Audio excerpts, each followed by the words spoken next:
agradecer la presencia de todos ustedes, el Consejo Profesional de Médicos Veterinarios. Queremos agradecerle especialmente a la Sociedad de Medicina Veterinaria, que hoy nos facilitó su casa para poder realizar esta conferencia. El tema de hoy es leishmania.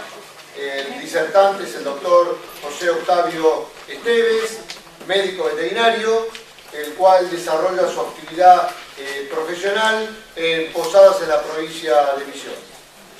Bueno, lo dejo en manos del doctor. Bueno, buenas noches.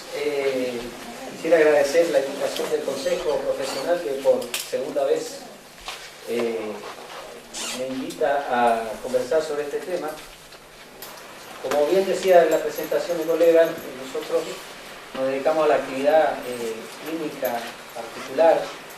Digo nosotros porque trabajamos en la veterinaria, un par de colegas que nos dedicamos a clínica y cirugía, y mi señora, que también es colega, que se dedica a hacer estudios citológicos, que de alguna manera es lo que nos ha permitido poder llegar a estos diagnósticos y seguir de cerca el curso de la enfermedad.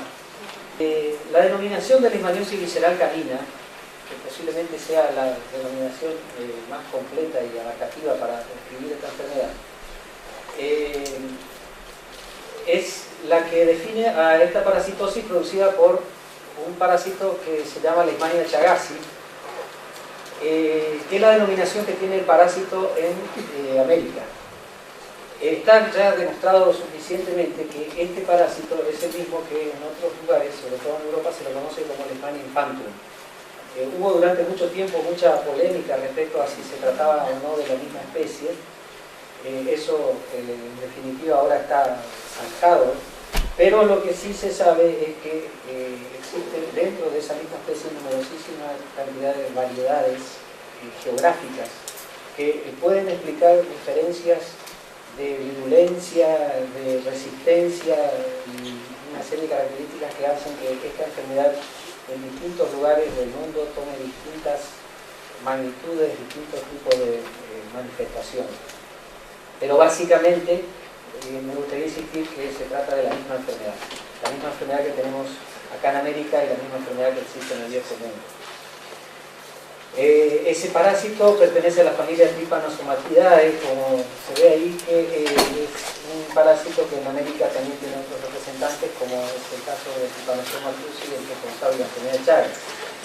Y estas enfermedades se caracterizan porque son enfermedades transmitidas por vectores, y en el caso particular de esta, la leishmaniosis visceral canina, transmitida por un díptero que se llama Luxomia longipalpis y que tiene un homólogo en Europa y la cuenca del Mediterráneo que se llama Phlebotomus, sobre todo una especie que se llama Phlebotomus pernicioso como el principal vector que cumple el mismo rol ecológico en aquel continente del que hace Luxomia acá en América. Lo que me refería con esto es que el término leishmaniosis visceral sugiere una característica clínica de la enfermedad como si afectara específicamente órganos internos. Y esto es motivo de muchísima confusión porque tradicionalmente la enfermedad en el ser humano se ha dividido en tres variedades, que son la leishmaniasis visceral o Kala-Azar, como se la conoce tradicionalmente, históricamente, la leishmaniasis cutánea y la leishmaniasis mucocutánea. En el ser humano, esas denominaciones responden a entidades clínicas que tienen características bien diferenciadas, donde justamente la afectación principal es la que determina la denominación cutánea, mucocutánea y visceral. Como vamos a ver más enseguida, en los perros la leishmaniosis produce una serie de manifestaciones clínicas dermatológicas y sistémicas, pero eso no hace a que la enfermedad sea una leishmaniosis visceral o una leishmaniosis cutánea. Siempre se trata de la misma enfermedad, mientras que en el ser humano, cuando se habla de leishmaniasis cutánea, el agente causal es uno. Acá en América, principalmente la Leishmania brasiliense, Cuando se habla de leishmaniasis mucocutánea, el agente causal es otro, que son varios en realidad, la Alemania teluriana, la Alemania rutanensis, etc. Y cuando se habla de leishmania visceral en el ser humano, se está hablando de leishmania chagassi. En el caso particular de la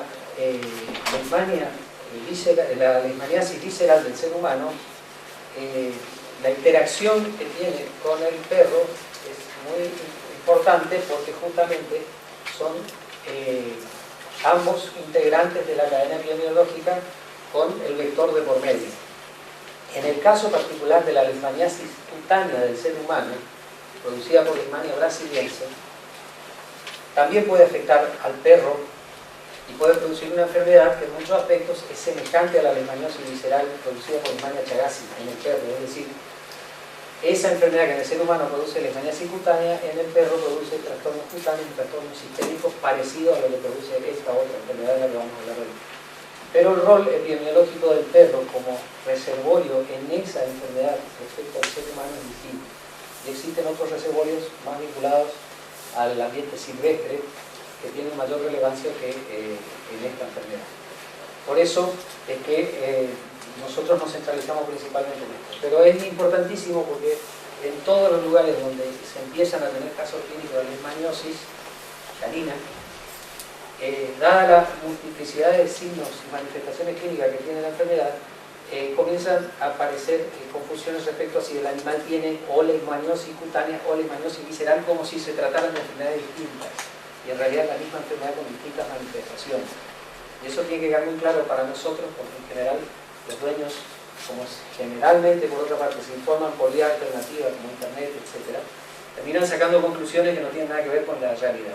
Estos son las imágenes de los agentes causales que generalmente se ven en dos formas. Es un parásito que tiene un ciclo bifásico, es decir, tiene un ciclo que en parte transcurre dentro del insecto vector y en